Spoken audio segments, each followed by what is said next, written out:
Assalamualaikum warahmatullahi wabarakatuh. Selamat datang di Demen Keluyuran. Yeay! Ini adalah konten pertama gue, dan gue adalah nenek sampai lupa akan memperkenalkan diri. Gue di sini akan menceritakan tentang solo backpacker gue ke Sumatera Selatan atau Musirawas. Mohon maaf, ini karena konten pertama udah rumah saya lagi direnov ya, jadi agak kurang kondusif gitu. Jadi mohon maaf, maklumin aja gitu ya.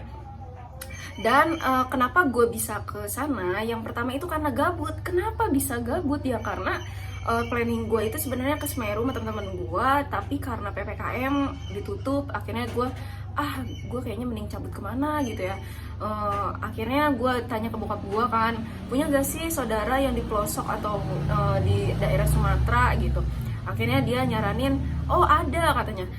Jadi anak kakak tiri bokap gue, dan gue nggak kenal sama sekali. Akhirnya kita cari kontak tuh lama, Hamin 2 cari kontak, pas dapet langsung telepon, besoknya gue beli tiket, besoknya gue cabut. Dan inilah cerita gue. Jadi sekarang gue mau OTW ke terminal.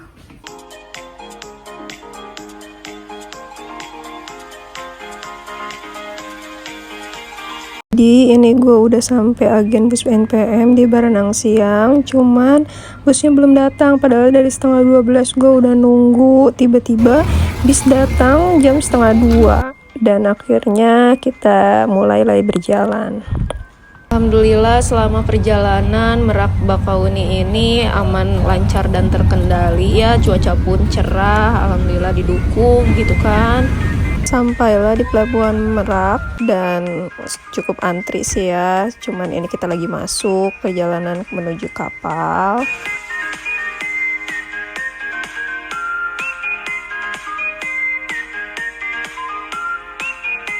Dan ini dia kondisi kapal yang gue tumpangi. Hai, gue udah ada di kapal. Akhirnya gue jalan-jalan dan mencari teman. Hai, punya teman baru.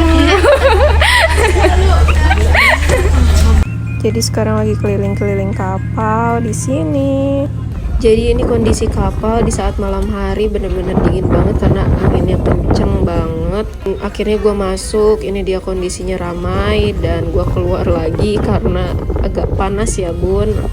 Meskipun di sini anginnya kenceng di luar, tapi ya udahlah ya. Dan gue mutusin untuk tidur karena sekarang udah jam 8:30, waktunya gue istirahat karena perjalanan jauh. Untuk meminim budget, gue bawa bantal untuk tidur sendiri dan gue harus niup.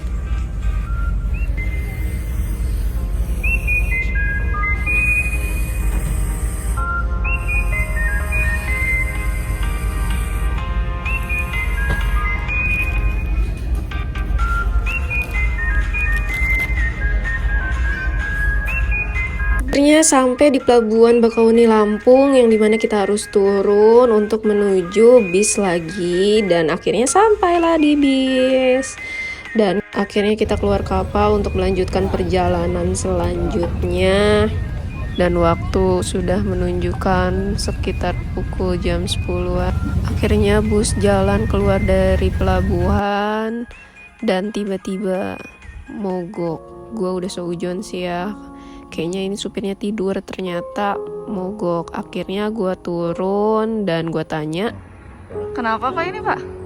Bisa nongkrong pokok ganti ya. Daerah mana ini Pak?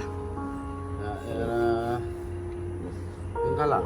Oh Bengkalang. Masih Lampung ya? Ya masih Lampung. Dekat dia.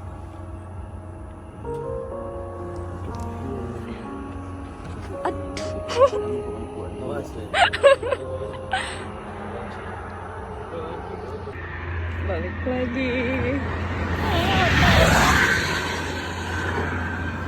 Udah seujon ya Mas. Makin malam tetap aja belum jalan-jalan busnya. Mogok dari jam 1 sampai jam 6. Ini aku masih Lampung Bu.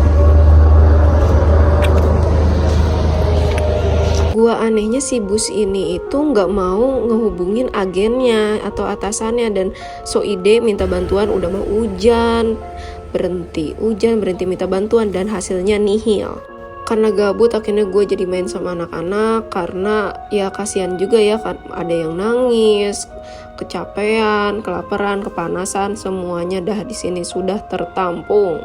Jadi di sini kita disuruh tutup mulut sama si supirnya biar nggak ngubungin agen dan dikasih makan seperti ini. Gue aja 13 jam ibu. Gue aja capek. Udah kecil-kecil. Ini adalah supir yang dari Bogor dan dia pun berdebat sih lumayan sama si supir yang satunya karena berbeda pendapat. Harusnya sih ini dilaporin, cuman nggak ada yang mau. Akhirnya mereka ngebenerin sendiri meskipun lama banget sampai sore masih di sini. Allahu Akbar. Sumpah ini gue nemenin ibu-ibu pipis di pinggir jalan dan bus bener-bener mogok, gak bisa diapa-apain. Udah berapa belas jam, udah nyampe sore, udah pusing. Alhamdulillah ya Allah, akhirnya jalan setelah 16 jam seharian di sini karena di sini tuh masih rawan rampok ya di daerah Tol Lampung ini, dan kita pun tetap jalan. Alhamdulillah nggak ada kendala, lancar, udah lumayan nggak lambat lagi, dan akhirnya kita memasuki area Tol Kayu Agung. Dan di sini ternyata berdrama lagi ya. Ternyata bus mogok lagi dan supir meminta para penumpang cowok-cowok untuk turun mendorong bus ini. Oh my god, ayo dorong, kata dia begitu.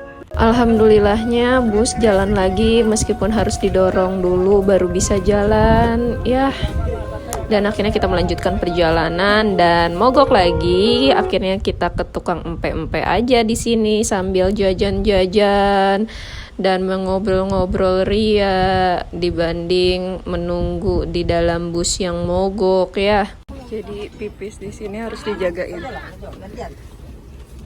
Udah Bu, yuk. Lucu ya Bu. Pipisnya. Bu, gimana Bu? Ini wartawan beneran ini. Ini orang kayak diwawancarain. Nggak jadi berangkat kita Bu. Diwawancarai, pas aku diwawancarain ini wartawan nih Pak. Enak-enak di tukang empe-empe dan ternyata disuruh naik lagi dan ternyata busnya masih mogok dan disinilah drama dimulai.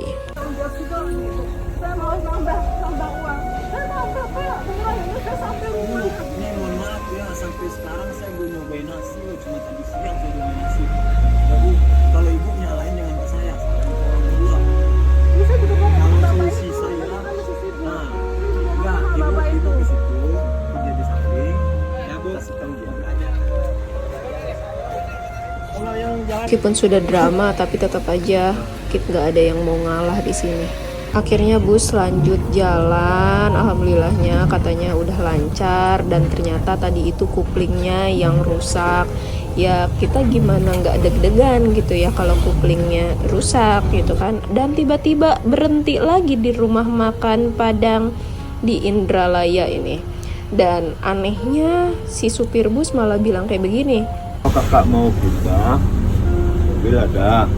Tapi kalau kami yang bayarin ongkos, duit ada di kami, ya kan? Tapi orang ini minta ongkos 150 satu orang. Kalau abang sabar, kalau abang masih mau sabar menunggu di sini, silakan.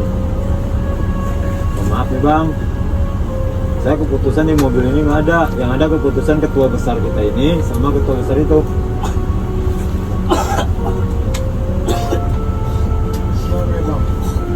Harusnya udah dilaporin sama PW. Kalau saya ngelaporin nggak ada tanggung jawab saya bang.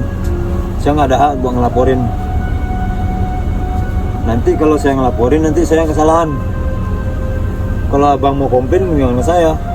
Itulah. Udah jam 3 pagi, saya masih di sini menunggu Ria. Kapan jalan ini busnya? Aduh, sumpah gue udah nggak tahu. Sekarang udah 3 hari 2 malam naik bus ini dan tandain aja nih, meskipun kata orang bagus, tapi gue bener-bener apes naik bus ini dan gue trauma. Gak akan lagi sepertinya saya menaiki bus ini lagi. Jadi gue memutuskan untuk naik travel. Mau dicariin ibu bawaan Itu bisnya. Wih, iya.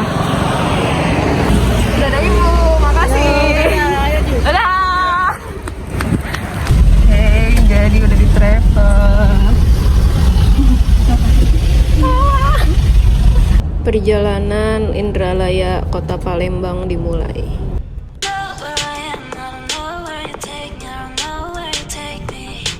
Alhamdulillahnya gue ketemu abang travel yang baik banget. Akhirnya gue mau turun di Masjid Agung Kota Palembang, tapi gue diajak jalan-jalan ke Ampera dulu, katanya biar tahu suasana di sini. Dan seneng banget lihat deh Amperanya, oh my god. Dadah Ibu. Ya, dadah. Ayo mampir. Ya. Jadi sekarang gue udah ada di Kota Palembang, lagi nunggu travel. Gak tau gue mau ngomong apa. Nah, naik travel Lubuk Linggau. Akhirnya gue lanjut naik travel dari Kota Palembang ke Muara Lakitan. Yang tadinya mau ke Lubuk Linggau itu nggak jadi karena ada langsung. Dan di sini pun gue ketemu orang-orang yang alhamdulillah baik juga. Jadi kita ngobrol di dalam mobil, meskipun gue kagak ngerti ya, malah pada pakai bahasa Palembang begitu, padahal kan saya orang Sunda gitu kan. Nah, perjalanan Kota Palembang ke Muara Lakitan itu sekitar 6 jam. Akhirnya kita pun berhenti di salah satu tempat makan. Akhirnya gue makan dan mencoba soto khas sini dan berkenalan dengan mbak-mbak. Lanjut lagi perjalanan. Aduh, tidak sampai-sampai. Finally, akhirnya gue di Musirawas. Jadi nggak usah ke Lubuk Linggau baru ke Musirawas dulu, karena travelnya bisa langsung ke sini. Dan tinggal nunggu jemputan sekitar 20 sampai 25 kilometer lagi lah sampai tujuannya. Ini dia Teros yang dimana kita sebelumnya nggak saling kenal sama sekali, tapi sekalinya ketemu langsung kayak udah deket banget ya, sampai nangis gitu kan, terharu banget deh. Yeay, tujuan.